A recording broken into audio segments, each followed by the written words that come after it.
m'appelle Romain Mathias, j'ai 32 ans, je suis développeur de formation. J'ai fait un master dans une école privée assez classique. Je pratique ce métier depuis plus de 8 ans maintenant.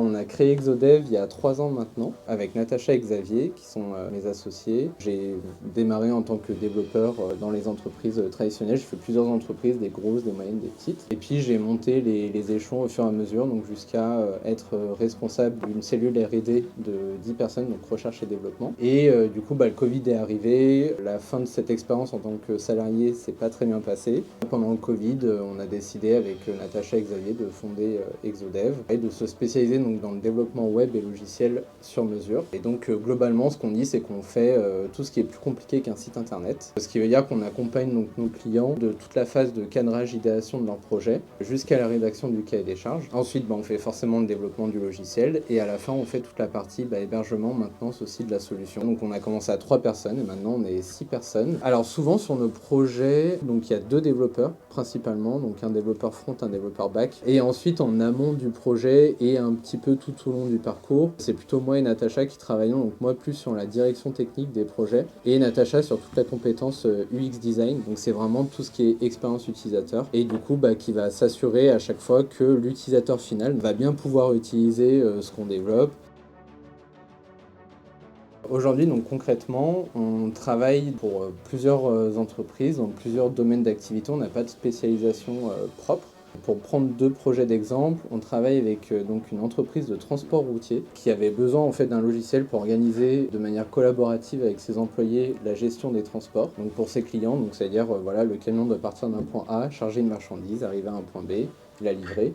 Donc on a tout ce process qui est en place dans un logiciel métier. Et il avait besoin aussi de combiner toute la partie prospection, négociation avec les prospects et la partie facturation. Et donc aujourd'hui, cet outil n'existait pas sur le marché et il a décidé de le créer sur mesure avec nous. Donc ça c'est un premier exemple, assez classique on va dire comme secteur d'activité et comme logiciel aussi. Et ensuite on a un autre exemple, l'entreprise Creadopt. Ils ont développé un outil physique avec des boîtes et des flashcards qui permettent à des enfants de primaire donc, de réviser des notions scolaires sur tout ce qui est mathématiques, français, avec donc des cartes qui ont questions-réponses. Voilà, un outil qu'ils utilisent tout au long de l'année en classe ou avec des orthopédagogues ou à la maison. L'idée c'était de faire l'équivalent en numérique pour donc les écoles ou les parents qui ne voudraient pas acheter les boîtes physiques. Et on a développé pour ça une application mobile. Donc on a reproduit les petites boîtes, on a reproduit les cartes, il y a de la diction vocale aussi pour les cartes qui doivent être lues ou pour des mots à appeler, orthographiés, des choses comme ça. Ça c'est accompagné aussi d'une plateforme web qui est plutôt à destination des enseignants et des parents, donc qui permettent de suivre la progression des enfants, de dialoguer ensemble, de s'échanger des informations et d'organiser en fait tout ce processus de révision. Il y a eu beaucoup de bêta-tests qui a été organisé dans des écoles. On a certains employés qui ont des enfants aussi,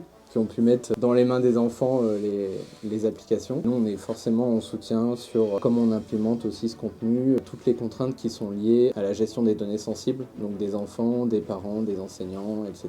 C'est un grand projet, ça s'est étalé sur 2 ans maintenant. Et là, ça rentre en grosse phase de commercialisation cet été pour la rentrée 2024. On est parmi les premiers, je crois, à avoir emménagé ici. Donc ça fait plus de 2 ans maintenant. Ça nous a apporté beaucoup de choses. Déjà, forcément, la redevance et les loyers des bureaux est assez faible par rapport à ce qu'on trouve sur le marché. Pour un lancement d'entreprise, c'était vraiment idéal pour nous. Et surtout, ça a facilité en fait l'embauche justement des premiers salariés. En plus, il y a toute la partie modularité aussi. Au début, justement, comme il y a beaucoup de bureaux qui étaient disponibles, on a pu s'agrandir facilement. Au sein des occupants, dans l'écosystème, on a pu échanger avec vraiment tout le monde. Notamment, on a rencontré Marc de la paperasse, Sophie Poulard, qui nous accompagne encore sur toute la partie suivi administratif et comptable de l'entreprise. On a été aussi client de Celsius, qui fait de la torréfaction de café. Vraiment, nous, ce qu'on apprécie, c'est vraiment la diversité de cet écosystème. Et justement, on voulait pas se mettre dans des bureaux où on était que dans l'entre-soi, entre guillemets, avec que des entreprises qui font de l'informatique ou du développement. Et on voulait découvrir d'autres métiers. On sort la tête des écrans, on voit vraiment les problématiques aussi de plein d'entreprises différentes. Et puis, je pense qu'on leur apporte aussi un petit peu de cette connaissance numérique. Ça peut être sur des adresses mail, sur plein de sujets, sur leur site web aussi. Donc voilà, on est content de pouvoir partager ça aussi avec eux. Alors du coup, donc, dans les tout débuts d'Exodev, on a participé à ce qui s'appelle un hackathon. Donc c'était organisé par le ministère de la Santé et en fait l'idée c'était de se réunir, de mobiliser en fait tout un tas de personnes et de compétences pour lutter contre le virus du Covid.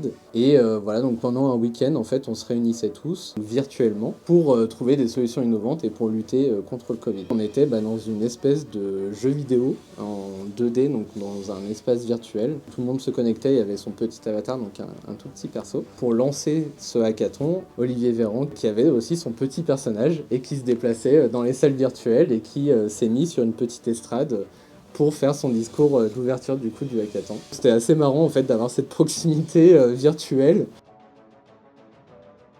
Si vous croyez en ce que vous faites, ne négligez pas la partie qualité et relationnel client. Une réputation, ça peut se faire très vite dans le sens positif, mais aussi négatif. C'est très important et en fait, souvent, ce réseau nous le rend bien. Quand on se lance, c'est appréciable, quoi.